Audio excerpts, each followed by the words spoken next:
तो a quantity which determines the position of oscillating particle is called phase. Second number, phase word से डरना नहीं है, इसका मतलब एंगल ही होता है। और अगर यूनिट बताना है फेस का तो एंगल का यूनिट बताएंगे। यूनिट ऑफ फेस बताना है तो एंगल का यूनिट बताएंगे, और एंगल का यूनिट क्या होता है? रेडियन होता है। फोर्थ पॉइंट, ऐसे कुछ इक्वेशन है, x is equal to 2 sine 2 pi plus theta naught, 2 pi t plus theta naught, और हमको यहाँ पे दे दिए कि ये जो एंगल है फेस से 60 डिग्री है। तो अगर आप इसमें 2 साइन और ये सब को उठा के 60 डिग्री रखेंगे तो साइन 60 हुआ हाफ, और ये क्या आ गया? 1 आ गया। तो फेस से एंगल की वैल्यू रखने से पार्टिकल की पोजीशन का इंफॉर्मेशन होता है, पोजीशन पता रहता है। एक और छोटी सी बात, इनिशियल फेज क्या होता है? इनिशियल फेज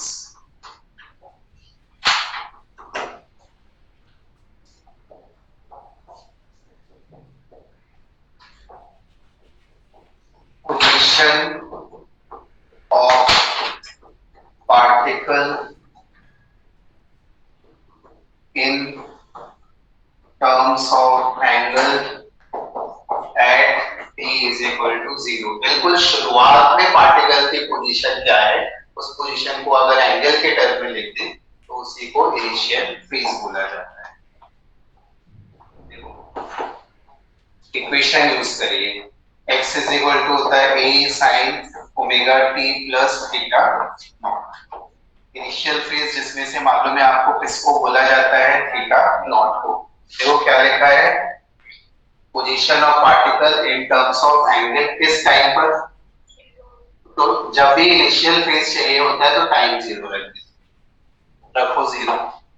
तो x is equal to a sin omega time 0 plus theta naught. क्या हुआ ये? x is equal to a sin 0, ये तो 0 ही हो जाएगा, सिर्फ क्या बचेगा?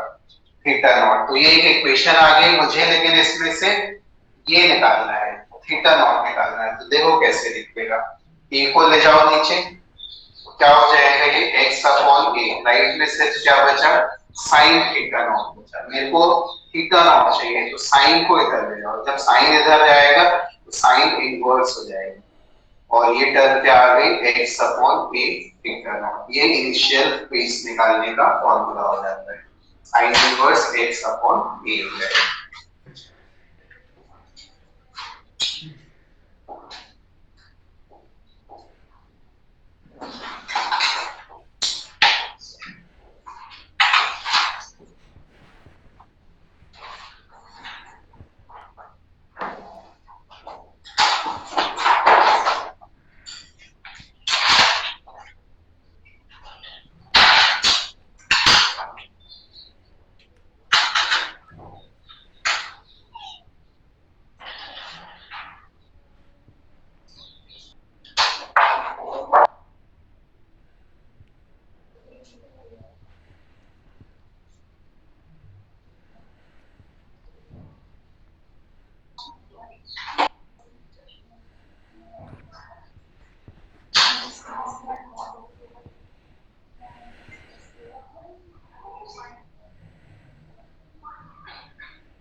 पूरा आपको सिखा रहा हूँ, आपको रिजल्ट पे ध्यान रहेगा तो आपको बन जाएगा क्वेश्चन।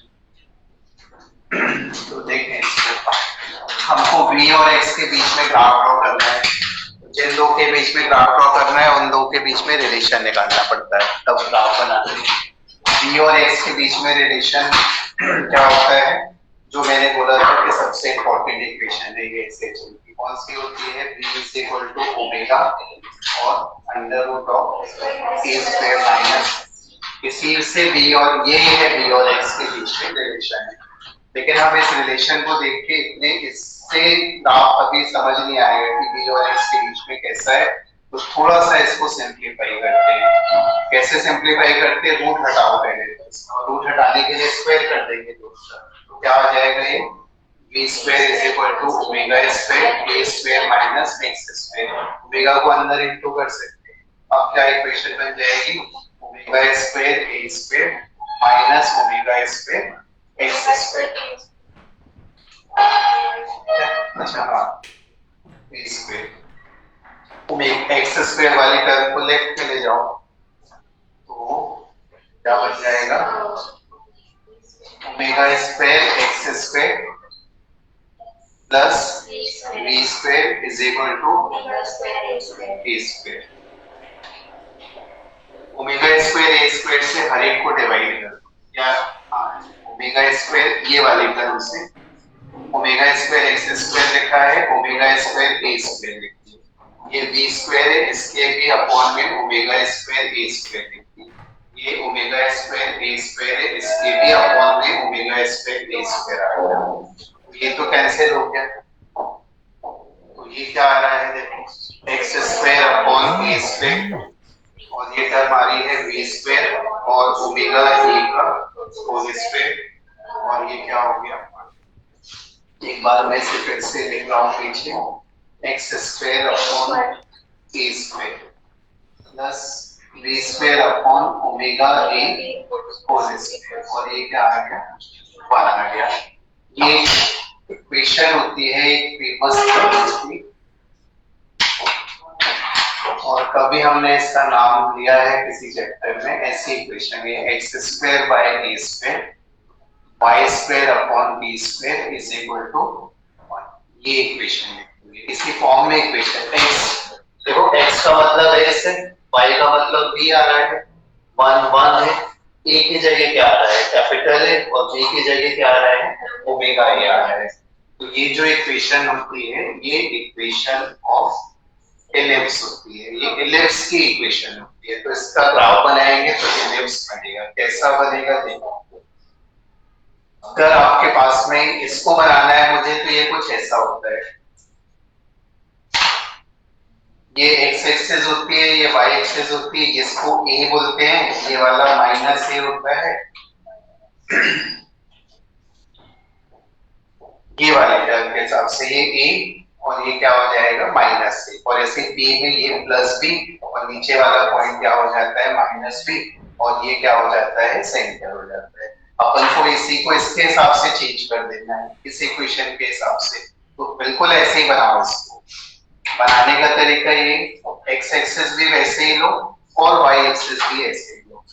ये x एक्सिस में बस क्या चेंज आएगा, x की जगह तो x है तो यहाँ तो x ही ले लो, कोई चेंज नहीं है, ये x एक्सिस ही है हमारी। और y एक्सिस में लेकिन क्या लेना है पड़ेगा, यहाँ पे देखो y की जगह क्या आ जाएगा, वेलोसिटी, तो y एक्सिस में क्या लिखा हुआ है, आपने वेलोसिटी लिखा हुआ है। x के नीचे वाली टर्म a स्क्वायर होती है, इधर प्लस है माइनस है, यहाँ पे x स्क्वायर के नीचे a स्क्वायर है, तो ये एम्पलीट्यूड हो जाएगा, ये सबसे ज्यादा एम्पलीट्यूड प्लस है, और दूसरी तरफ वाला एक्सट्रीम क्या हो जाता है माइनस है। यहाँ पे वेलोसिटी है, ये वेलोसिटी 0, बढ़ते बढ़ते बढ़ते मैक्सिमम, दूसरी साइड भी बढ़ते बढ़ते बढ़ते मैक्सिमम, एक साइड में प्लस दूसरी साइड में माइनस। ये बी स्क्वायर होता है, इधर प्लस माइनस भी देखते हैं, यहाँ ओमेगा ए स्क्वायर है, ऊपर क्या लिखना पड़ेगा प्लस ओमेगा ए और नीचे क्या लिखना पड़ेगा माइनस ओमेगा ए। तो ये इस इक्वेशन का ग्राफ होता है। आपको डिराइव थोड़ी ना करना पड़ेगा जब एग्जाम में आएगा। आपको क्या ध्यान रखना है, अगर आपसे कभी पूछेंगे कि एसएचएम में बी और एक्स के बीच का ग्राफ कैसा होता है एसएचएम करते हुए पार्टिकल का, उसका आंसर होता है कैसा ग्राफ होता है उसका, समझ गए?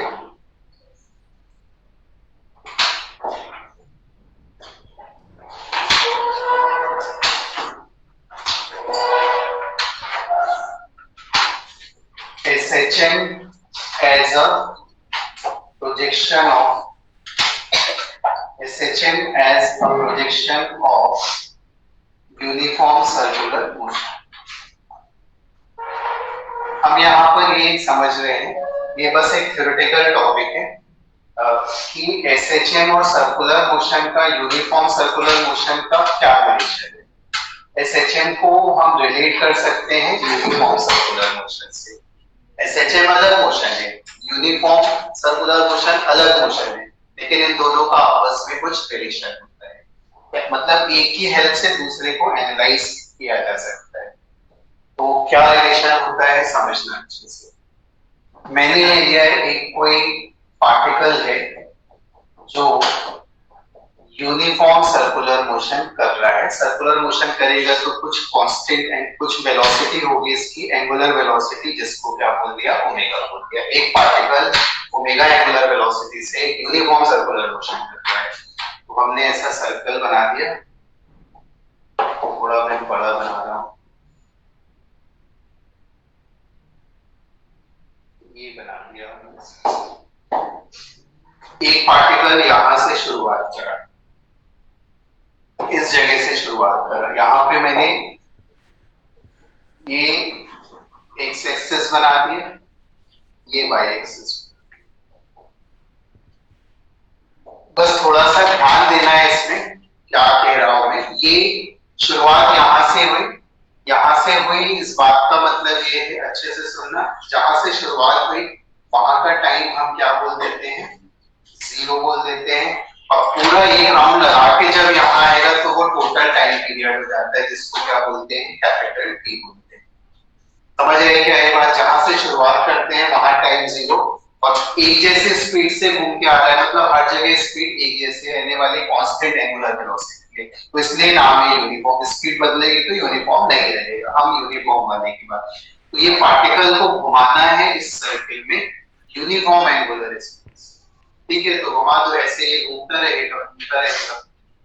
तो अब इसका आधा राउंड कहां पे कंप्लीट होगा, यहां से घूमेगा ऐसे ऐसे ऐसे ऐसे इधर आएगा, तो इधर आएगा तो इधर का टाइम कितना हो जाएगा, टोटल टाइम का हाफ हो जाएगा।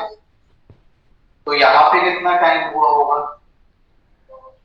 1/4 टाइम, फिर 1/4 और यहाँ से 1/4 और 1/4 और, तो यहाँ का टाइम कितना हो गया, 3t/4 हो गया होगा। और फिर इसलिए इधर का टाइम कितना हो जाता है, टोटल टाइम t हो जाता है।